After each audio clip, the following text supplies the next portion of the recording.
So I want to just like give a little bit of advice to potential home buyers listening to this. When you're like, oh no, it's an all cash offer I'm competing against. One thing you want to be aware of, this is my personal opinion, by the way. I'll add to it. I have noticed that with all cash buyers, they are as fickle as they come. Okay. They think that they've got all the leverage, they've got the offer accepted because they don't have the financing contingency, they don't have the appraisal situation. And technically it's true. But what it also means is they behave probably the worst in a transaction. And as a listing agent, we always advise our clients, to look at everyone, very equally. And we look at the terms and obviously look at everyone's finances. And the cash is not always the best one. Yes. Yeah. When you have an agent that's full time, that's in the area, that's knows all the other agents, connections are big too, and reputation as well. So it's just important to be well protected and informed with someone that really works the market.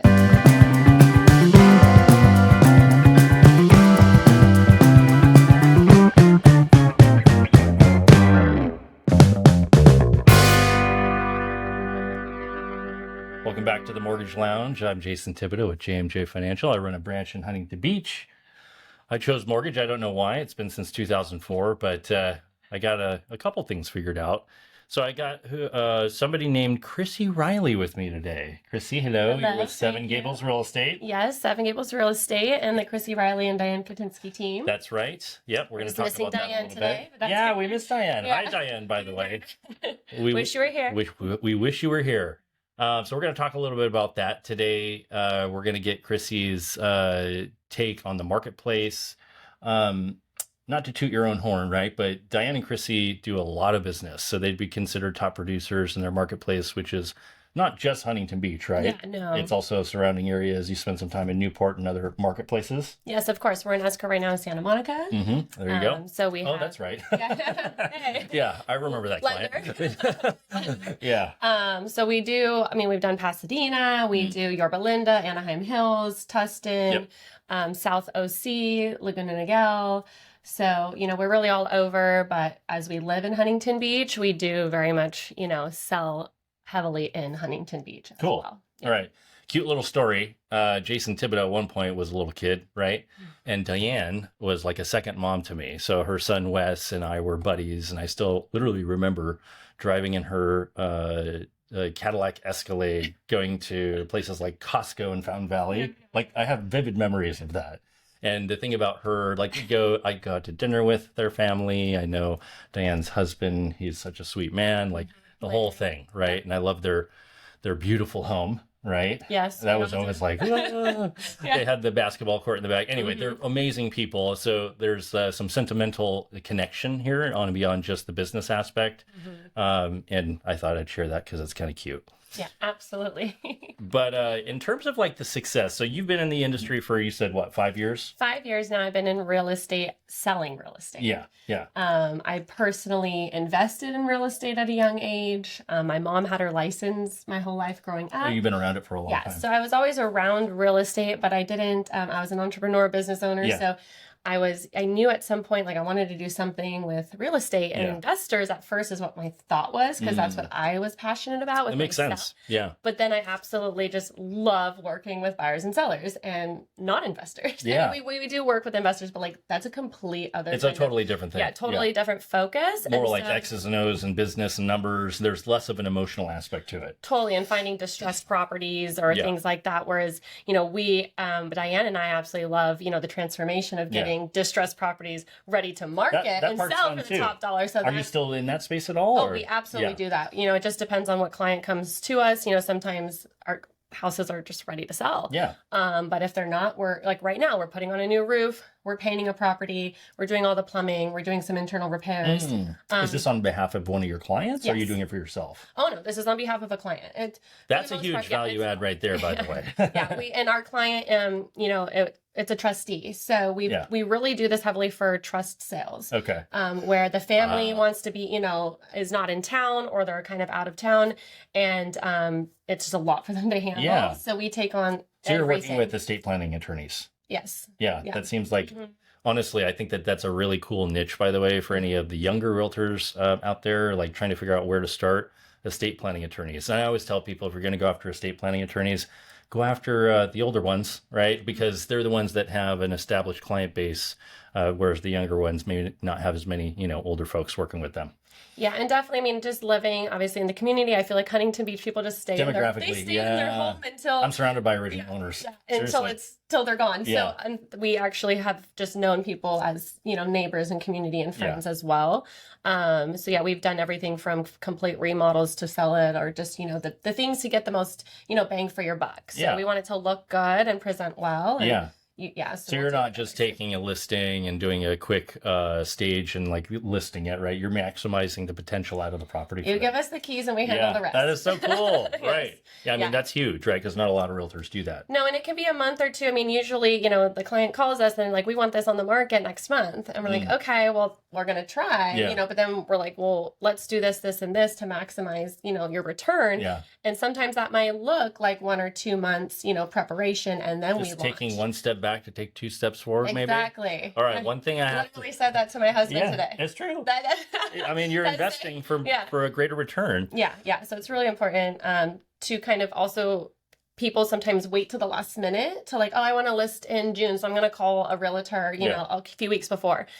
We don't Terrible. You got to get ahead of that. Get ahead of that. A couple months ahead of that, because there's so many things that we'll talk about and give you advice on how to improve the value, and maybe do a pre-listing inspection so that we can do repairs and things ahead of time to save you money, because then we can have handyman and other people do it rather than in escrow where they're going to like force you to do. And none of this stuff actually happens as quickly as we think usually. Once we start digging into maximizing property value, it's like, oh, we got to do this. Oh, we got to do that. But you do this for a living, right? So that's the thing. Like, I run into this on the financing end where Uncle Bob has opinions, right? Which we respect Uncle Bob's opinions, okay? Our side too. We do.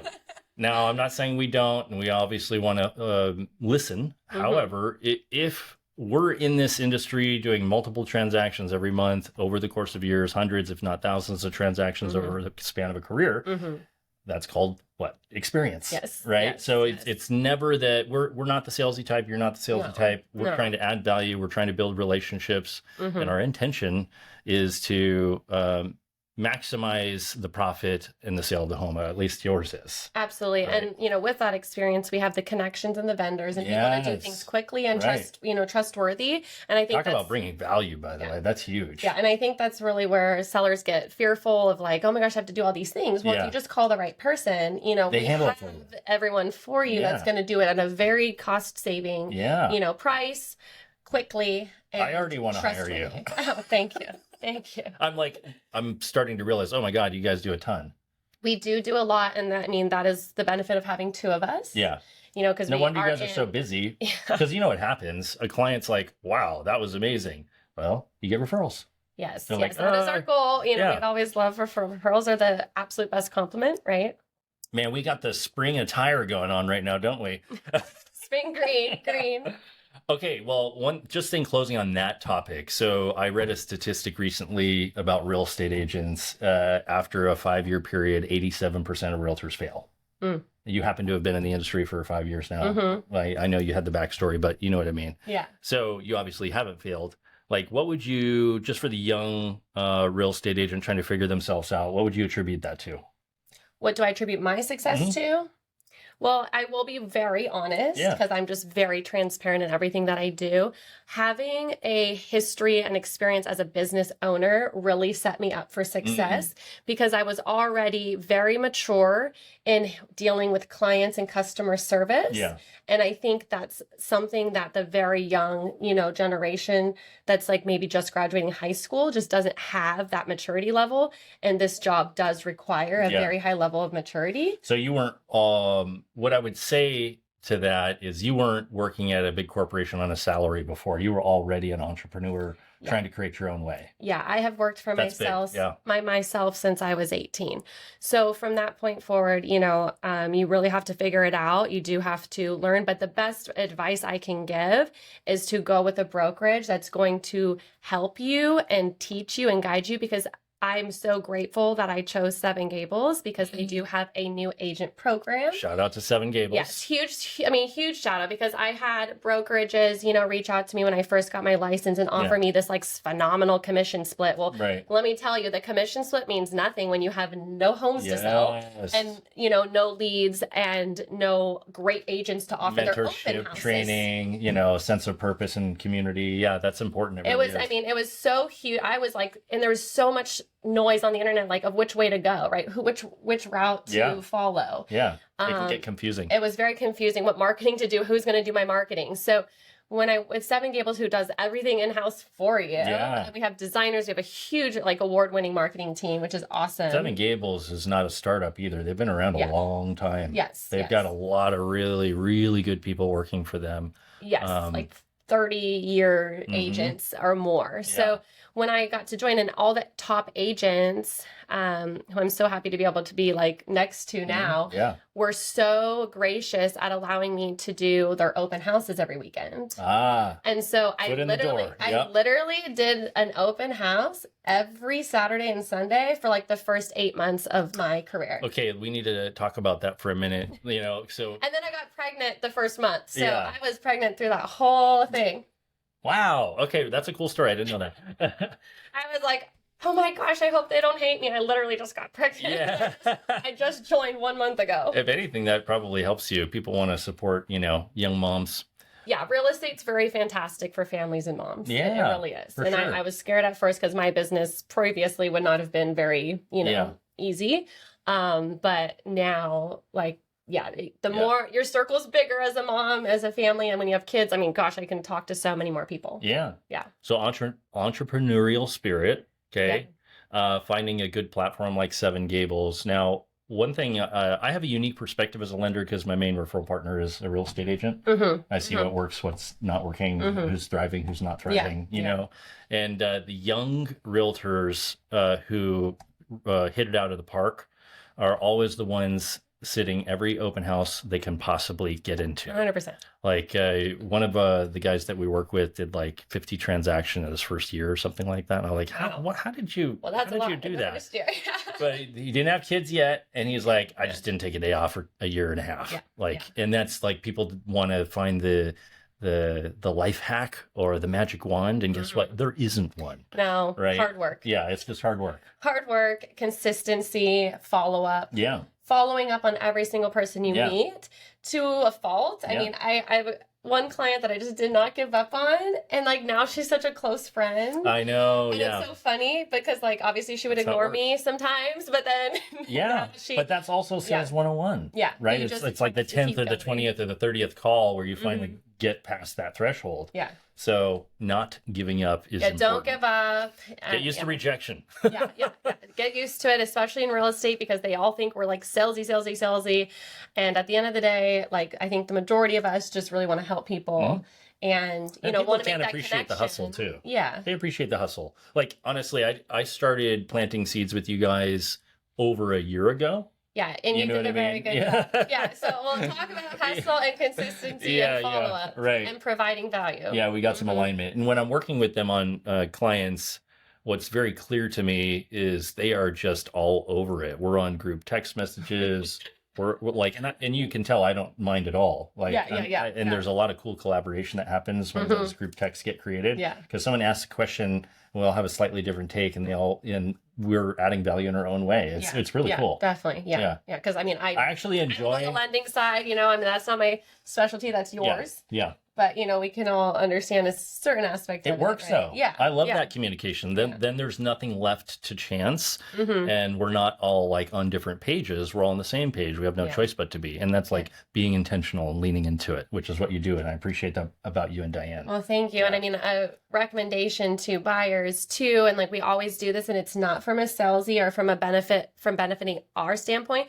but we do love working with our team lenders because we can trust them. We know that they are in communication with us, and we know what's going on both sides of the transaction, so we can make sure everything is flowing seamlessly through escrow or pre-offer status, because sometimes we need to push the buyer, get this in, get this document in, and if we don't have access to the lenders, which in some cases we don't, because buyers will go get their own pre-approval with their bank, and then I'm hunting down their lender, like, hello. And when we're in a multiple offer situation going up against other, significant offers, we have to have a lender that's going to call the listing agent and vouch for the buyer's, financial state. So important.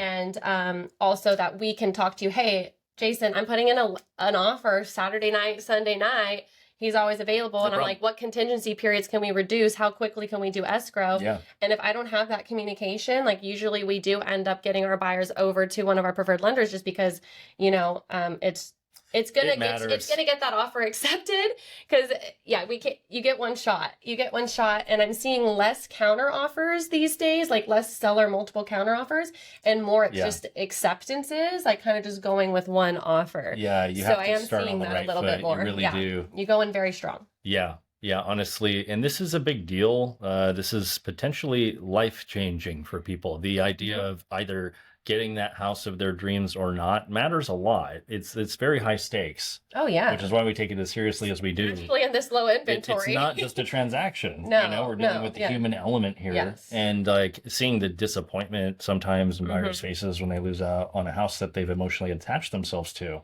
You kind of feel personally responsible for that, even though it may not be our fault. You just want to know that you've done everything you possibly can to give them the best possible chance. But how about our success story this week, Jason? I know. We put in we had a multiple that was you guys. And, we ended up, they did accept another offer, but hey, a week later, we don't give up. We don't give up. We got our offer accepted a week later, and it was better for the buyers because the rates had dropped. One thing I want to say on that. It's like, amazing. I want to say one thing on that, okay? So a lot of times our first-time home buyers, obviously they're not paying cash most of the time, and they're coming up against what? They're coming up against all cash offers. So I want to just like give a little bit of advice to potential home buyers listening to this. When you're like, oh no, it's an all cash offer I'm competing against. One thing you want to be aware of, this is my personal opinion, by the way.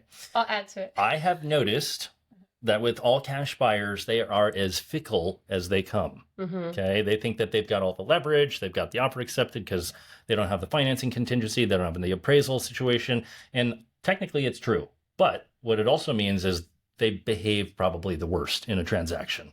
And what happened was they had their heart broken, our first time home buyers, right? And less than a week later, that all cash buyer who originally got their offer accepted, I don't like the home, never mind. Right? Because it's no skin off their back. That's it, right? They have a week to decide if they want the house or not with a home inspection contingency. And I would say 50% of the time, I don't know what the percentage is, all cash buyers traditionally fall out a lot. What do you have to say about, so like giving you guys hope if you have financing, you can overcome that, just don't give up.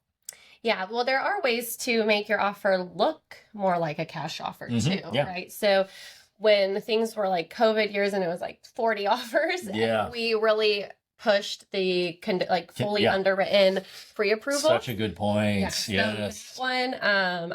We have beat out multiple cash offers in this scenario. We did that with our client we're closing on this week. Okay.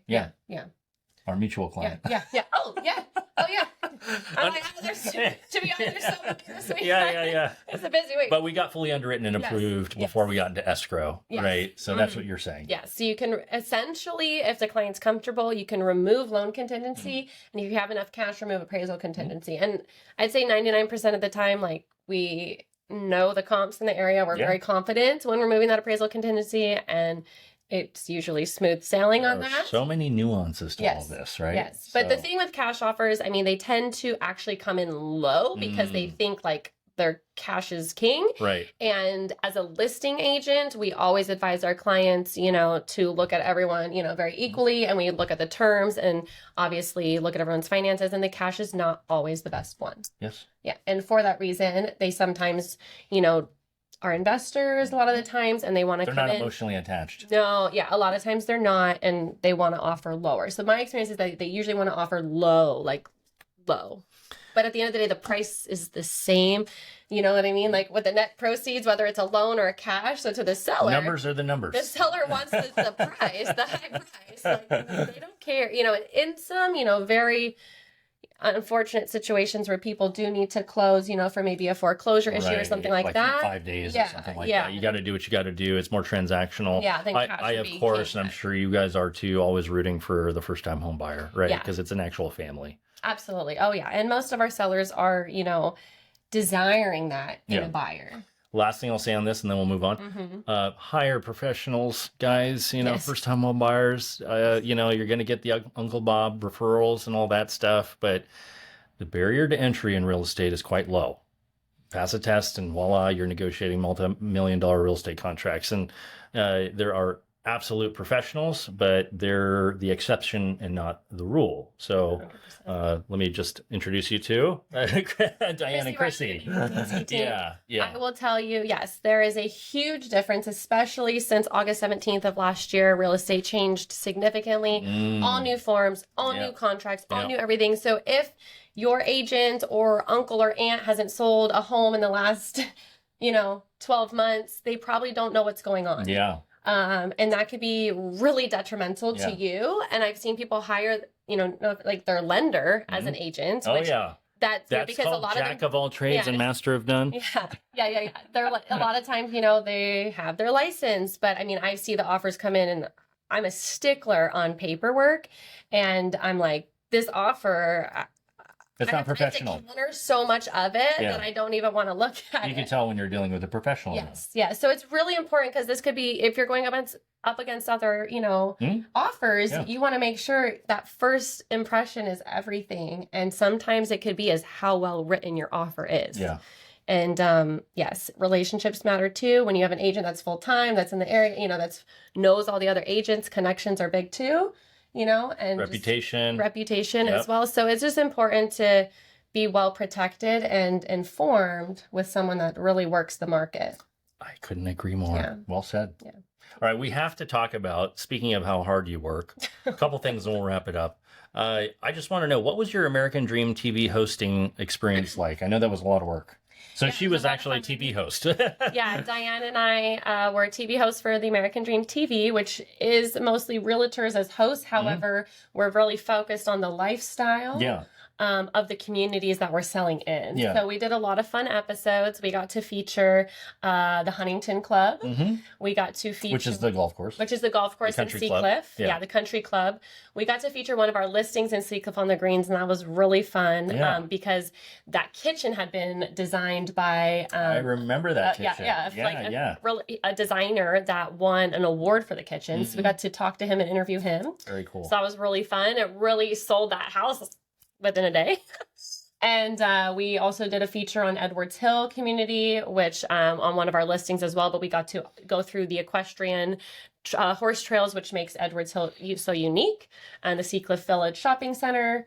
And we did a really fun one with a Discovery Cube in Santa Ana. Yeah, so that was a really fun one. We were showing the dinosaur exhibit.